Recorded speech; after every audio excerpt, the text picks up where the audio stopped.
하나님 다음 세대를 위하여 기도합니다. 청년들과 다음 세대들에게 지혜와 계시의 영을 부어주사 참 하나님을 알게 하소서. 세상적인 가치관을 벗어나 하나님의 뜻을 따르며 학점, 스펙, 취업 등을 이유로 불안한 정한 상황 속에서 길을 인도하시는 하나님을 신뢰함으로 믿음의 삶을 살아가게 하소서. 예수님의 이름으로 기도합니다. 아멘. 핍박받는 나라들과 지도자들이 회심하고 하나님을 경외하여 이스를 주로 모시는 역사가 있게 하소서. 이스라엘 하마스 전쟁이 속히 멈춰지게 하소서. 더 이상 인명피해가 없게 하소서. 사망자 및 부상자, 인질의 숫자에만 관심을 갖는 것이 아니라 애통하며 기도하는 이들이 많아지게 하소서.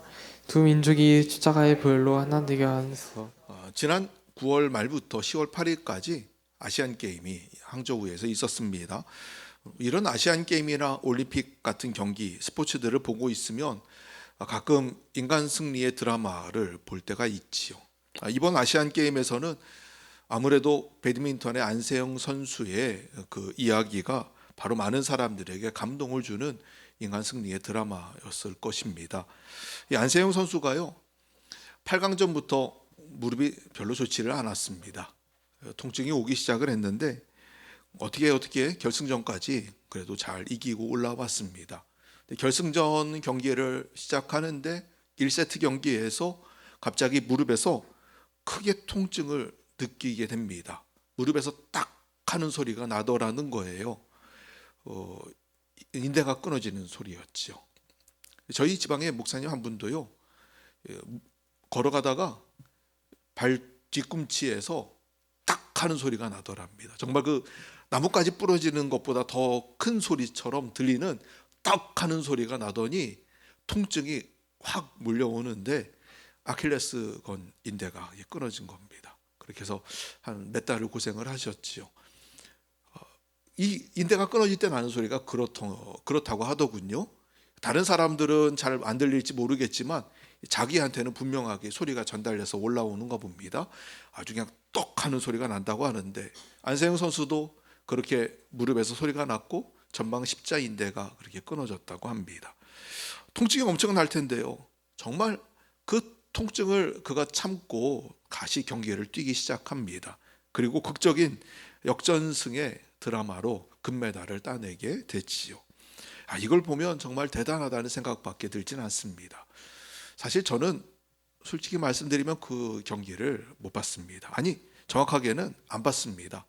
나중에 경기가 끝나고라도 그 흔한 하이라이트 영상이라도 볼 수 있을 텐데 그 영상조차도 안 봤습니다. 심지어 텔레비전에서 나오는 뉴스조차도 안 봤습니다. 왜 그런가 하면 사실 그 기사를 먼저 읽었는데요. 기사를 읽고 나니까 뉴스를 볼 수가 없게 됐습니다. 누군가 부상을 안고 뛴다는 게, 그 아픔을 참고 뛴다는 게 너무 마음이 아파서 볼 수가 없었어요. 얼마나 부상이 심했던지요. 심지어 그 부모님이 관중석에서 앉아서 응원하고 있었는데 그 통증을 참아가면서 뛰는 안세영 선수를 보고는 부모님이 소리를 질렀다 그래요. 야, 그만해라, 포기해라 하면서 소리를 질렀대요. 물론 그 소리가 그 선수에게는 너무 멀어서 들리진 않았지만, 그러나 부모님이 그렇게 말할 정도면 지금까지 힘들게 훈련해 왔다는 걸 알고 있고 그 금메달이 얼마나 영광스러운 것이라는 걸 알고 있음에도 불구하고 부모님이 이제 포기해라 눈물을 흘리면서 그렇게 이야기할 정도면 얼마나 고통이 심했을까 하는 것을 알 수 있지요. 그러나 그런 상황에서도 안세영 선수가 끝까지 포기하지 않고 최선을 다했고요. 마침내 아주 극적으로 역전승의 금메달을 따내게 됩니다. 너무나 큰 감동이었지요. 지금도 너무나 큰 감동이고요. 어떻게 이렇게 해냈을까? 아픈데도 끝까지 경기를 뛴 이유가 무엇일까? 왜 포기하지 않았을까? 라고 한번 생각을 해본다면 그것은 다름 아니라 그 경기에 나온 이유 때문 아닐까요? 바로 우승하는 것, 금메달을 따는 것, 상을 바라보고 지금까지 달려왔기 때문에 이제 마지막 고비만 남았거든요.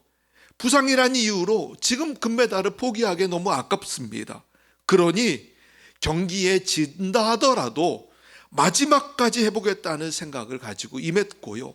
그리고 그것이 결국은 금메달을 따낸 것 아니겠습니까? 결국 보십시오.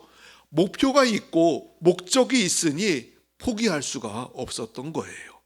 끝까지 달려갈 수밖에 없었던 것이지요.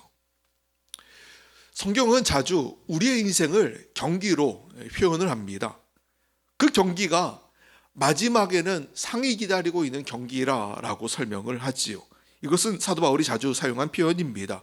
신앙을 다름질, 달리기로 비유하면서 달리기 하는 경주자로 상을 받는다는 것을 서신서에 여러 번 이야기를 합니다.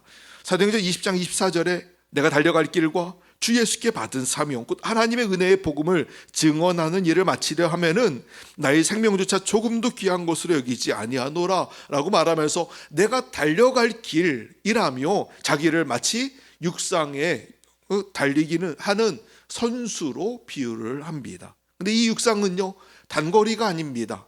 이것은 마치 마라톤과 같습니다. 마라톤에서요, 사실 중요한 관심은 완주에 있어요. 마라톤은 1등, 2등을 따지는 경기에 있지만, 그러나 마라톤의 원래 직접적인 목적은 완주입니다. 끝까지 달리는 것, 포기하지 않고 달리는 그 사람에게 월계관을 씌워주죠. 그래서 지금도요, 마라톤 경기에 가면은요, 마라톤 경기를 마치고 나면 다들 목에 하나씩 이렇게 걸어줍니다. 완주했다는 것에 의미를 두기 때문이에요. 그러니 오늘 마라톤과 같은 우리의 신앙생활로 바울은 우리 이 신앙을 비유하는 것이고, 그리고 그 관심은 바로 상에 있다라고 이야기를 합니다. 여러분, 상을 좋아하지 않는 사람은 없죠. 누구나 다 상을 받고 싶어하고 또 상 받으면 매우 기뻐합니다. 아주 작은 상이라도요, 사람들이 상이 있다고 한다면 열정이 생기고 그것이 동기부여가 될 때가 있습니다.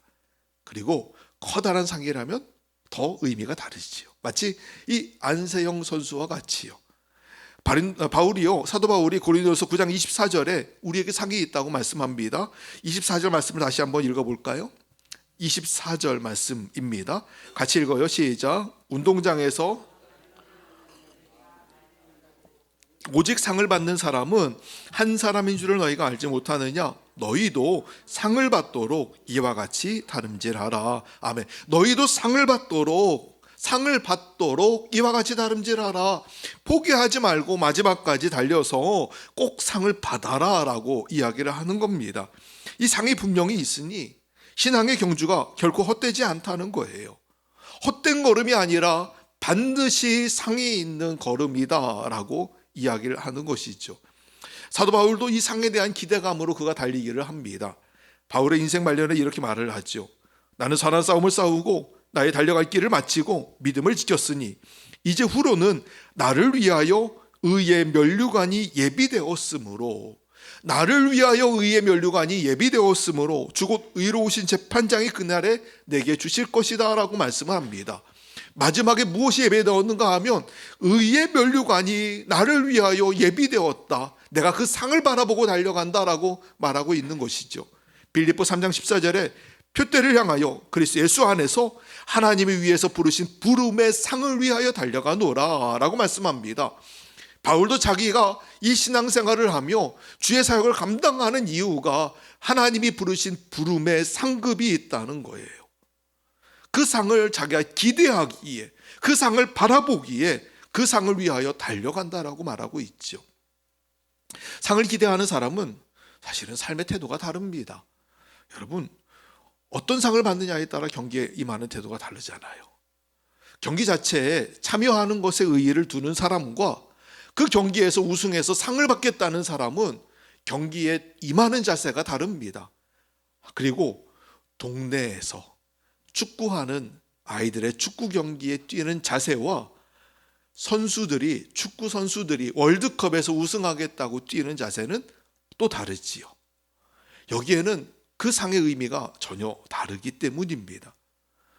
학교 생활도 마찬가지입니다. 그냥 수업 일수나 채우지 뭐, 졸업이나 하면 감사하지 라고 하면서 학교를 다니는 아이들과 상을 받겠다고 공부하는 학생들은 공부하는 자세 자체가 다릅니다. 눈빛도 다르고 행동도 다릅니다. 그들의 삶의 질도 다릅니다. 상을 생각하고 뛰는 사람과 참가에 의의를 두고 뛰는 사람은 그 자세가 다른 것처럼요. 히브리서 11장 6절에 믿음이 없이는 하나님을 기쁘시게 하지 못하나니 하나님께 나아가는 자는 반드시 그가 계신 것과 또한 그가 자기를 찾는 자들에게 상 주시는 이심을 믿어야 할지니라 말씀합니다. 하나님이 어떤 하나님이시라고요?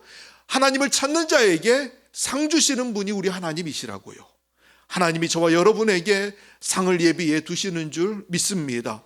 우리는 다 주 앞에 나아갔을 때 이 땅의 썩을 면류관이 아니라 영원한 하나님의 나라의 상급을 얻을 자로 하나님 앞에 서게 될 줄로 믿습니다. 바울도 이 상을 바라보고 달려간 거예요. 하나님 나라의 의의 면류관이 예배되었다라고 말하면서 그 상 주시는 이심을 믿으며, 그분이 그 상 주시는 이심을 믿으며 믿음으로 달려갔던 것이죠. 오늘 우리도 마찬가지입니다. 우리도 신앙의 경주를 하는 경주자입니다.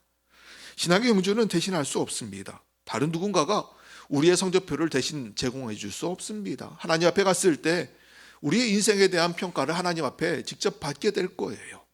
다른 사람의 인생과 다른 사람의 신앙을 가지고 하나님, 제가 저 사람 가족인데요, 제가요 저 사람 아들인데요, 딸인데요, 엄마인데요, 이런 이야기를 할 수 없습니다. 나는 나의 신앙의 성적표를 가지고 하나님 앞에서 평가받겠지요. 그리고 하나님 앞에서 그때 적당한 상급을 얻게 될 것입니다.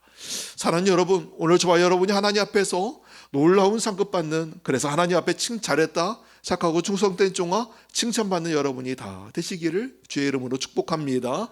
자, 그럼 우리가 어떻게 해야 하나님 앞에 상급을 받을 수 있을까요?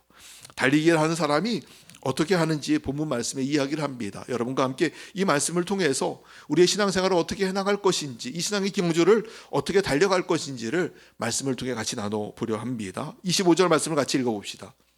25절입니다. 한 목소리 같이 있습니다. 시작. 이기기를 다투는 자마다 모든 일에 절제하나니 그들은 썩을 승리자의 관을 얻고자 하되 우리는 썩지 아니할 것을 얻고자 하니라. 아멘. 이기기를 다투는 자마다 어떻게 한다고요? 모든 일에 절제한다고요. 모든 일에 절제합니다. 근데 그들이 썩을 이 땅의 면류관을 얻으려고도 이렇게 절제를 하는데, 하물며 우리는 무엇을 얻습니까? 썩지 아니할 것을, 썩지 않는 하늘의 면류관을 얻는 자라는 거예요. 그러니 그들도 절제하는데 하물며 우리는 어떻겠느냐라고 이야기하는 것이죠. 바울이 오늘 절제를 이야기하는 이유는요, 사실 이 고린도 교회가 자유라고 하는 이름하에 굉장히 방종이 가득한 도시였습니다.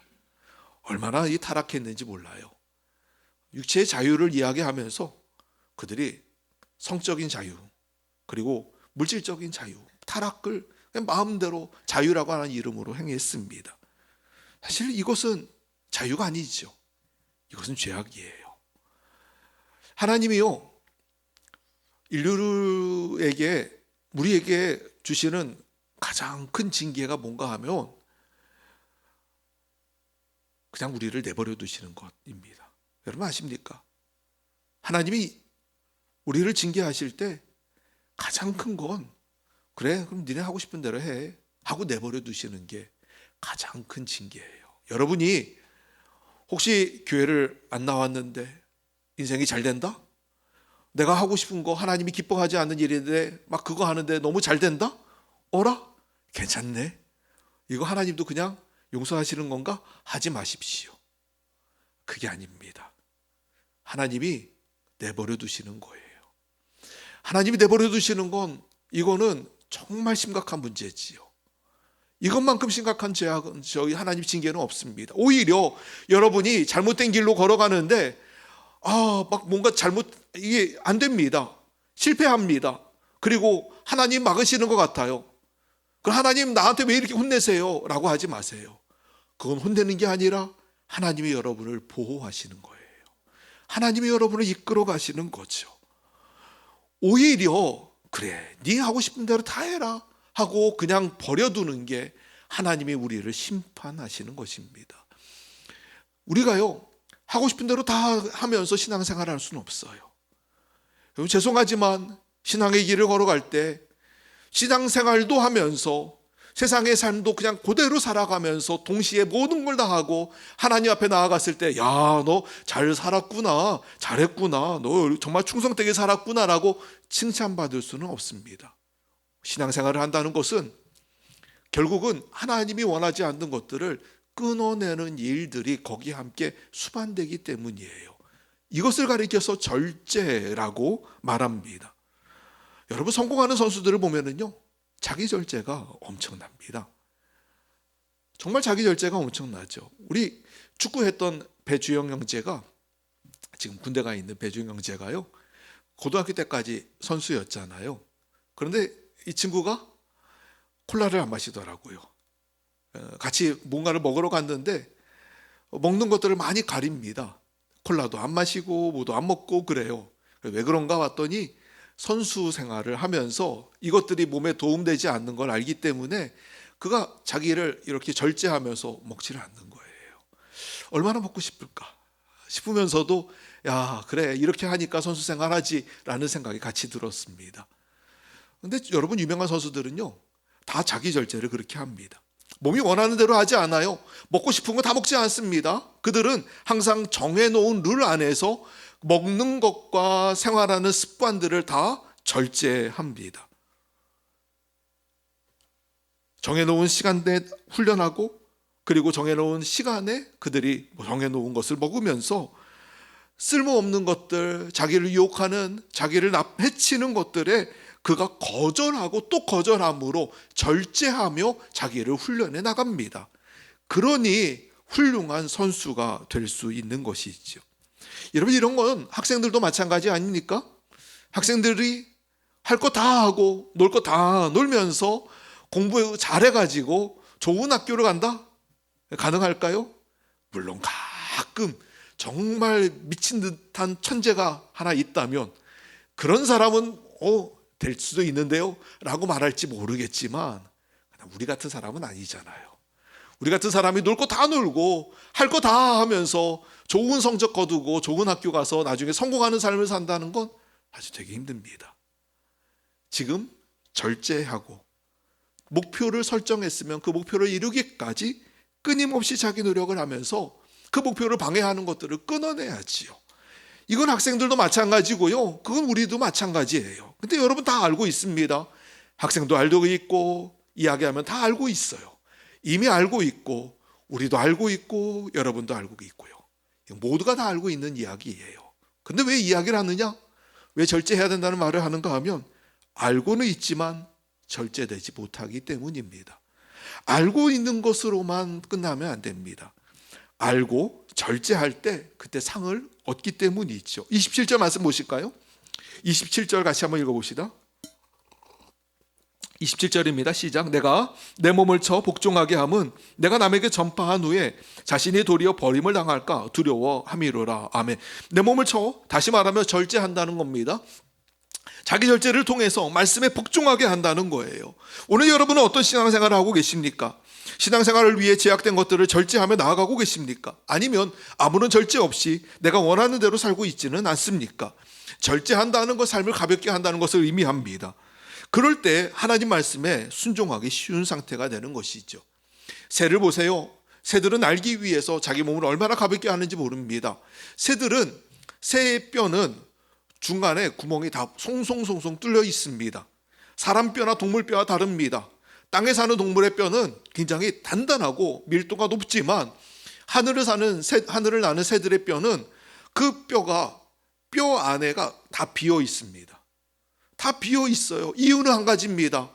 몸을 가볍게 해서 하늘을 날아야 하기 때문이에요. 자기가 하늘을 날기 위해서는 필요 없는 것들을 다 덜어내는 것이죠. 오늘 우리도 마찬가지예요. 신앙의 길을 경주하며 달려가기 위해서는 우리에게 쓸모없는 것들, 군더더기들을 과감하게 제거해야 합니다.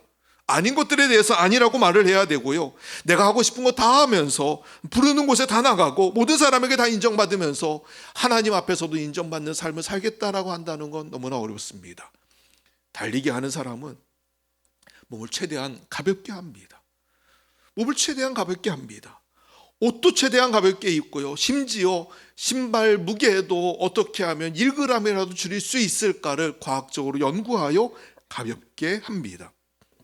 그 이유는 가볍게 해야만 그가 더 잘 달릴 수 있고 그리고 더 빨리 달릴 수 있기 때문에 그래요. 오늘 저와 여러분은 어떻습니까? 수많은 짐들을 다 짊어지고 내가 하고 싶은 수많은 욕망들을 다 내가 안고서 달리기를 하고 있는 것은 아닌지요. 하나님 말씀에 감동받는 것과 말씀대로 순종하는 건 다릅니다. 나를 붙들고 있는 무거운 짐들이 많다면 하나님 말씀에 감동을 받아도 그대로 끝나버릴 것입니다. 내 삶을 짓누르는 것들이 내가 통제되지 않는다면 아무리 결심한들 그 결심은 이루어지지 못할 것입니다. 순종하고 싶지만 제대로 살고 싶지만 결심밖에 있지 않게 될 거예요. 오늘 저와 여러분 안에 하나님 말씀에 따라 순종하며 나아갈 수 있도록 오늘 저와 여러분이 절제의 삶으로 나아가기를 간절히 원합니다. 오늘 여러분이 하나님 말씀에 순종하기에 적합한 삶을 살고 있습니까? 혹시 무엇에 대한 애착을 가지고 있습니까? 무엇이 내 힘을 빼고 있습니까? 여러분 안에 이 절제를 통하여 내가 하나님 앞에 나아가는 것을 가로막는 것들을 끊어내시고 내 마음에 애착으로 내 심령을 상하게 하고 무너지게 하는 것들을 여러분이 끊어내십시오. 이 절제를 통하여 힘을 쓸 때는 쓰고 뺄 때는 빼는 이 절제를 통해서 내가 하나님 앞에 더 집중하며 나아갈 수 있게 되기를 간절히 바랍니다. 두 번째는 성실함이 우리에게 필요합니다. 24절 다시 한번 읽어봅시다. 한 번만 더 24절을 같이 읽습니다. 같이 읽어요. 시작. 운동장에서 다른 줄 아는 자들이 다 달릴지라도 오직 상을 받는 사람은 한 사람인 줄을 너희가 알지 못하느냐? 너희도 상을 받도록 이와 같이 다름질하라. 아멘. 달리기를 시작한다고 다 상을 받지 않습니다. 그렇죠?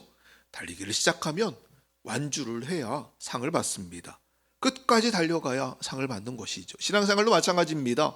여러분 교회 나와서 신앙생활 시작했다 그래서 다 무조건 하나님 앞에 상급 받는 건 아닙니다. 죄송하지만 신앙생활에 대하여 하나님 앞에 평가받을 때에는 여러분이 끝까지 어떻게 신앙생활을 완주했느냐를 보고 주님이 판단하신다는 거예요. 마치 이런 겁니다. 여러분이 몸을 좀 더 건강하게 운동하고 싶어서 헬스장에 등록했다고 해봅시다. 자, 여러분이 헬스장에 3개월, 1개월, 6개월, 1년 끊었습니다. 딱 끊고 나니까 갑자기 몸이 확 좋아집니까? 몸이 건강해집니까? 근육이 막 헬스장에 등록만 해도 몸에 근육이 막 붙습니까? 그래서 몸짱 됩니까? 아니잖아요. 절대 아닙니다. 헬스장에 돈 내고 등록했다고 몸짱 되는 건 아니고요. 어떻게 해야 됩니까? 수많은 훈련이 필요하죠. 꾸준히 운동을 해야 합니다. 등록한 건 소용없어요. 등록했다 그래서 몸이 좋아지는 건 아니고요.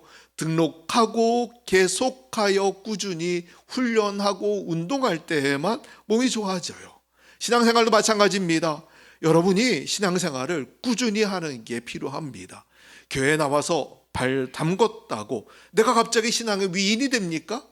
내가 예수님 닮은 사도 바울 닮은 갑자기 신앙의 성자가 됩니까? 그렇지 않지요. 그러기까지는 꾸준한 신앙생활과 계속되는 성실한 믿음의 길을 걸어가는 자기 훈련이 거기에 있어야만 그 목표를 이루어낼 수 있는 것입니다. 사도 바울이요, 하나님 백성으로서 마땅한 단계로 나아가기 위해서는 달리기를 해야만 한다고 말합니다. 산책이 아니라 달리기입니다. 여러분 그거 아십니까? 걷는 거 할 때요, 걷는 운동할 때 누군가 그러더군요. 어떤 의사 선생님이 걷기 운동을 하려면 땀이 날 정도로 걸으랍니다. 땀이 날 정도로, 흠뻑 땀이 날 정도로 막 힘있게 걸어야 그게 운동이지, 땀 나지 않을 정도로 슬슬 걸으면 그건 운동이 아니고 노동이래요. 오히려 몸이 나빠진답니다. 운동을 하려면 막 땀이 나고 숨이 가쁠 정도로 열심히 걸어야 된다 그래요. 오늘 여러분 어떻게 신앙생활하고 계십니까? 신앙생활을 혹시 그냥 슬슬 산책하듯이 신앙생활하고 있지는 않나요? 그냥 천천히 가지 그냥 가다 보면 되겠지라고 하고 계십니까? 사실 그것이 아니지요. 우리가 얼마나 힘있게 그리고 끝까지 완주하느냐가 사실 우리에게 너무나 중요한 것입니다. 긴 마라톤을 하다 보면 찾아오는 많은 유혹들이 있습니다. 그것은 그만두고 싶은 유혹이에요. 우리 신앙생활도 마찬가지죠. 믿음의 삶을 현실 속에 살아갈 때 많은 유혹과 씨름하게 됩니다. 주일날 나오면 하나님 말씀을 듣고 그 말씀대로 살고 싶지만 또 현실에 살아가다 보면 현실과 부딪히면서 하나님 말씀과 내 삶의 갈등 사이에 이 괴리감 속에서 갈등하면서 많은 유혹이 찾아옵니다. 그냥 눈 딱 감고 한번 그냥 말씀 어기고도 이렇게 한번 살아볼까? 라고 하는 유혹이 찾아와요. 말씀대로 살려고 하면 오히려 나를 찾는 유혹이 너무나 많아집니다. 오히려 전쟁하듯이 그렇게 유혹하게 되어요. 근데 여러분, 포기하지 마세요. 끝까지 달려갑시다. 믿음의 길을 걸어가기로 여러분이 결정했다면 포기하지 마십시오. 포기한다면 나중에 후회할 수밖에 없게 됩니다. 내가 그때 포기하지 않았더라면, 내가 그때 그만두지 않았더라면 이라고 후회하게 되어요. 학생들도 마찬가지 아닙니까? 여러분, 공부를 포기하지 마세요. 지금 여러분이 하고 싶은 거 다 한다고 나중에 내가 그때에도 잘 놀았어 라고 말할 것 같으십니까? 아니요. 나중에는 후회합니다. 나중에 분명히 후회합니다. 내가 그때 조금만 더 할 걸, 내가 그때 포기하지 말 걸 이라고 생각하게 되어요. 믿음의 길도 마찬가지죠. 내가 믿음의 길에서 은혜를 받고 바른 선택을 했다면 포기하지 마세요. 여러분, 계속하십시오. 선한 길이라면 포기하지 않아야 합니다. 기도하기로 결정하셨습니까? 그러면 기도가 여러분 응답될 때까지 기도하시기 바랍니다. 문제가 해결될 때까지 포기하지 말고 기도하십시오. 봉사하기로 하셨다면 계속하십시오. 섬기는 삶을 살기로 결정하셨다면 완주하십시오. 부르심에 순종하는 길이라면 끝까지 완주하는 은혜가 있기를 주의 이름으로 축복합니다. 끝까지 보는 것입니다. 쉽게 도중에 하차하지 않기를 바랍니다. 그때 포기한다면 나중에 후회하게 됩니다. 상은 끝까지 본 사람에게만 주어집니다. 시작과 끝이 같아야 합니다. 끝까지 경주함으로 상을 받는 저와 여러분이 되시기를 주의 이름으로 축복합니다. 세 번째는 정확한 방향으로 달려야 합니다. 26절 말씀을 한번 읽어봅시다. 26절입니다. 같이 읽어요. 시작. 그러므로 나는 다름질하기를 향방 없는 것 같이 아니하고 싸우기를 허공을 치는 것 같이 아니하며. 아멘. 마라톤은 목표를 두고 달리는 거죠. 제가 어릴 때요, 초등학교 때인가요, 학교에서 마라톤 대회가 있다고 우리 반 아이들 나가라는 거예요. 선생님이 나오라고 하시니까 나갔습니다. 갔더니 한 반쯤 나왔나? 그랬던 것 같아요. 제가 천안에서 자랐는데 천안역에서 출발을 해서 삼거리 공원까지 가는 마라톤이었습니다. 아침에 6시인가 7시인가까지 나와가지고 경기를 시작했던 것 같습니다. 땅 하고 출발을 하면 어른들이 먼저 뛰어나가시고요. 그리고 이제 꼬맹이들 애들은 좀 나중에 출발을 했습니다. 천안역 앞에 보면 이 언덕이 쭉 있어요. 옛날 구시청 방향으로 올라가는 언덕이 있고 언덕으로 쭉 내려가면 길이 5갈래, 6갈래로 갈라집니다. 거기서 이쪽 왼쪽으로 가면 교보문고 빌딩으로 나와서 큰 길로 해가지고 삼거리까지 갈 수 있고요.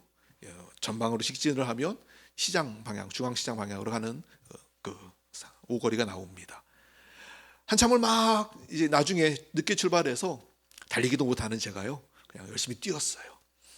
그냥 막 뛰어가지고 언덕 올라가서 내려가는데 보니까 저 큰 길 방향으로, 그래서 삼거리 공원으로 직진할 수 있는 큰 길 방향으로 가던 사람들이 갑자기 막 돌아옵니다.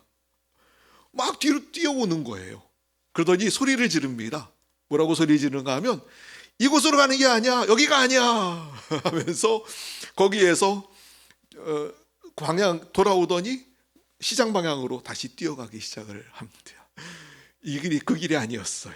잘못된 길이었습니다. 거기에서 안내하는 사람이 있어야 했고 아마 표지판이 있어야 했겠지만 워낙 옛날이어서 그런지 모르겠는데 처음 뛰어간 사람이 그냥 곧장 가는 길이니까, 거기가 직선 도로니까 큰 길이니까 그 길로 아마 달렸던 모양이에요.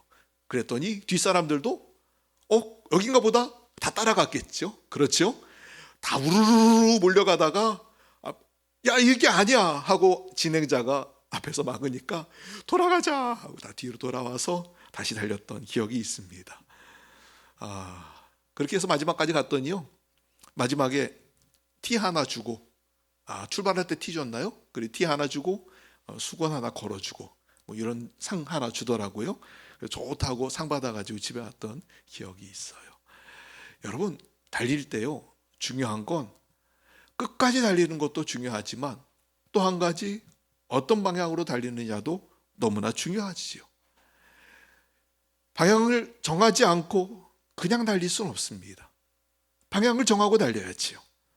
분명한 대상을 놓고 싸워야지 대상을 없이 싸움을 할 수는 없습니다. 권투를 할 때 대상을 놓고 그 대상을 분명히 바라보고 주먹을 휘둘러야 그 사람이 맞지, 그 대상은 보지도 않은 채 그냥 마구잡이로 휘두른다 그래서 이 싸움을 이길 수 있는 것은 아닌 것과 마찬가지예요. 신앙생활도 마찬가지입니다. 여러분, 신앙생활을 하려면 초점이 분명해야 합니다. 그리고 그 초점에 집중해야 합니다. 초점을 잃어버리면 안 됩니다. 목표를 분명하게 설정해야 합니다. 그 분명한 목표가 있는 사람은 목표를 향하여 달려갈 수 있지, 목표가 없는 사람은 내가 가다가 가야 되나 말아야 되나 라고 할 때 목표가 없으니 이거 뭐 안 가도 상관없겠지 라고 생각하게 되는 것이지요. 무턱대고 땀을 흘리며 연습하는 사람은 없습니다. 구원은 믿음으로 거저 주어지지만 우리에게 주어질 상급은 공짜가 아닙니다. 여러분이 믿음으로 기대하며 믿음으로 바라보며 끝까지 신앙의 길을 걸어가면 반드시 하나님이 마지막에 여러분에게 상급을 예비해 두십니다. 우리가 할 것은 그 상을 바라보고 십자가를 바라보고 목표를 분명하게 정하고 끝까지 달려가는 것이지요. 우리 모두가 다 언젠간 하나님 앞에 서게 됩니다. 대충 편하게 눈치껏 예수 믿지 마십시오. 믿을 바에는 한번 여러분 제대로 믿어보지 않겠습니까? 본격적으로 믿는 자답게 한번 살아보십시오. 공부하는 학생들에게 우리가 항상 하는 얘기, 너 공부할 거면 좀 제대로 해봐라 라고 이야기하잖아요. 우리도 마찬가지입니다. 여러분, 신앙생활 할 거면 제대로 한번 해보지 않겠습니까? 제대로 기도해 봅시다. 제대로 말씀 보면서 믿음의 길을 한번 걸어가 봅시다. 함께 주 안에서 믿음의 헌신과 믿음의 훈련을 같이 한번 해봅시다. 그러면 하나님이 주시는 그 상이 우리에게 얼마나 큰지를 알게 될 것이고, 그 상의 즐거움을 알게 되면 우리가 스스로 기쁨으로 나아가게 될 것입니다. 여러분, 그 상을 기대하셔도 좋아요. 왜냐하면 사도 바울도 그 상을 바라보고 달려갔거든요. 바울도 그 상을 기대하면서 믿음의 길을 걸어갔는데 오늘 우리가 받을 상도 얼마나 크겠습니까? 인생의 마지막은 누구에게나 찾아옵니다. 인생의 종말도 가까워 오고 있습니다. 바라긴 여러분들이 헛된 곳에, 의미 없는 곳에 여러분의 삶의 가치를 두지 마시고 하나님 앞에 믿음의 상을 기대하며 십자가 앞에 가치를 두시고 산책하듯이 가지 마시고요, 다름질하여서 그 십자가를 바라보고 끝까지 가셔서 마지막 날에 영원히 쇠하지 않는 하늘의 면류관의 상급을 받고 주 앞에 서는 여러분 다 되시기를 주의 이름으로 축원합니다.